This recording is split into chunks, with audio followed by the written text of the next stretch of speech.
लड़का के बाबूजी करियो मांग से करियो मांगई गे बहिनी सोनी रे सोनी नाहे जाला के बतिया करे जाओ पाई के बहिनी सोनी रे सोनी नाहे जाला के बतिया करे जाओ पाई के बहिनी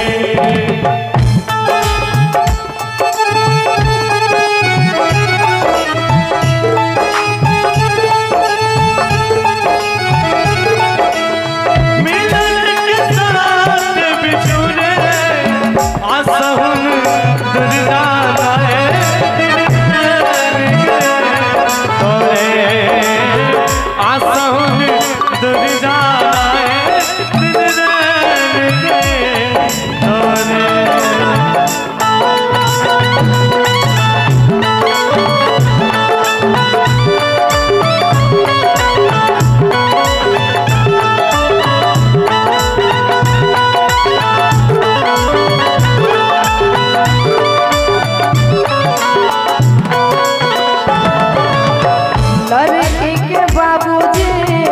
गइयो बेच जमीन बेच गे बहिनी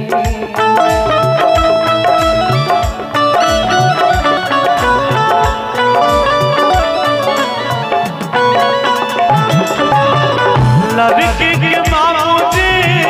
करियो बेच जमीनियों बेच के तबो नाही भेजबो जे पूरे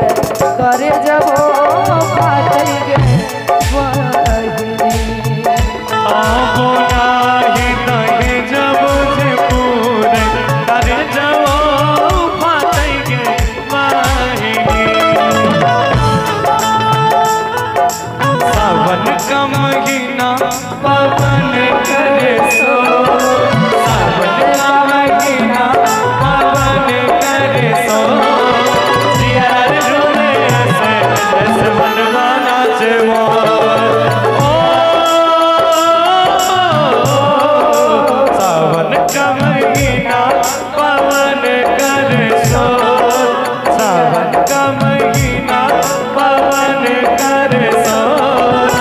यार रोने ऐसे ऐसे बनवा नाचे मोर यार तोले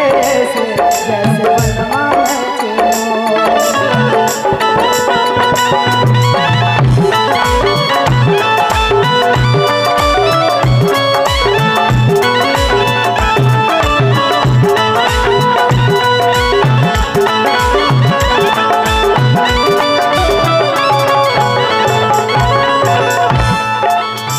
दुल्हा के बाबूजी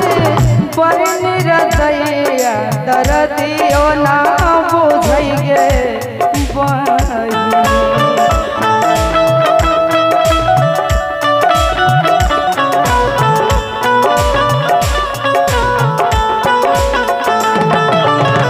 दुल्हा के बाबूजी बड़ी निर्दयिया दर्दियों न बुझेंगे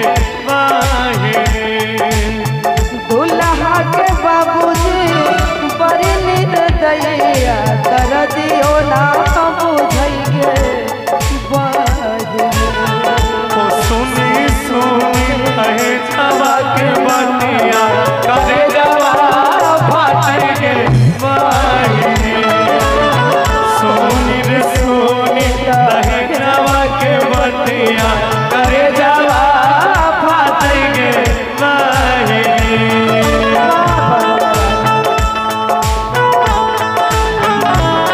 शंखा कब दूर किरण से खुशबू कब दूर पवन से कब दूर बहार चमन से बंधन तो प्यार का बंधन है जन्मों का संगम है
दाहे जबो ना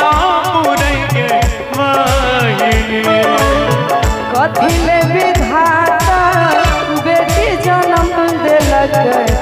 दहे जब